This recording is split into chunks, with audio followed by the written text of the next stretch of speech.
So last night I went to go see the newest film by Apprentice, who made the movie Holy Spider 2 years ago, and this movie might be one of my favorites of the year. The Apprentice, which stars Sebastian Stan as Donald Trump, as well as Jeremy Strong as Roy Cohn, and tells the story of Donald Trump's growth and rise late 70s, early 80s in New York. Not so much his downfall. I thought it would kind of focus on that, but it didn't. It just focused on him making the Trump Tower, which is a pretty iconic building, his relationships with his family, Roy, deceased wife Ivana Trump. Fantastic movie.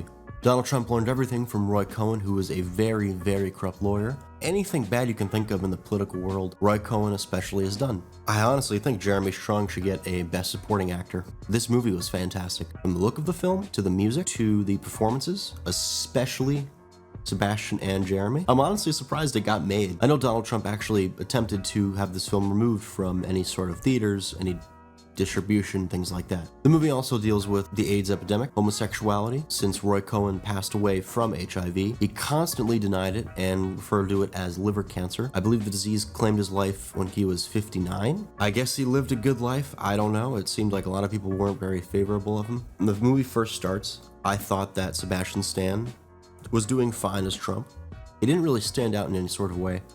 Jeremy Strong just took the reins and just kept going and making the performance even better than it was. Until about the second act comes through and Sebastian really transforms into Trump. I mean, the makeup, for one thing, looks amazing. I know it's all practical. It was pretty subtly done, although every time a new scene would happen, he did look different, and I don't know if maybe that was intentional, obviously to just convey the passage of time, but my only gripe is that the movie didn't spend enough time with Fred Trump, well, Freddie, who was Donald Trump's older brother who passed away from alcoholism, constantly berated by his father, Fred Trump Sr. Apparently, Fred Trump Jr. was only 42 when he passed away. In the movie, I assumed it was drugs, but apparently it was alcohol, and obviously those things go hand in hand. I wish it was built upon a little bit more in the movie.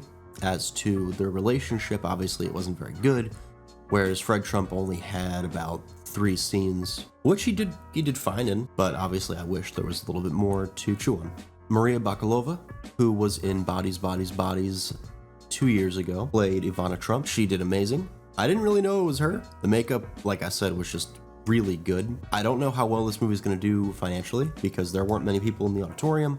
Obviously, with the release of Terrifier 3, it might have some competition. But honestly, I loved this movie. Like I said, I don't really like to get too political with my movies. This movie was something else, honestly.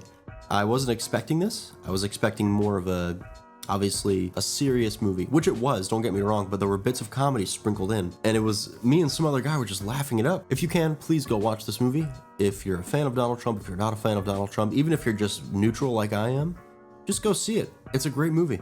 I had such a good time with it. I really can't give this film enough praise. Oscars, please nominate these people. Give them the awards. Give them everything, please. All right, bye.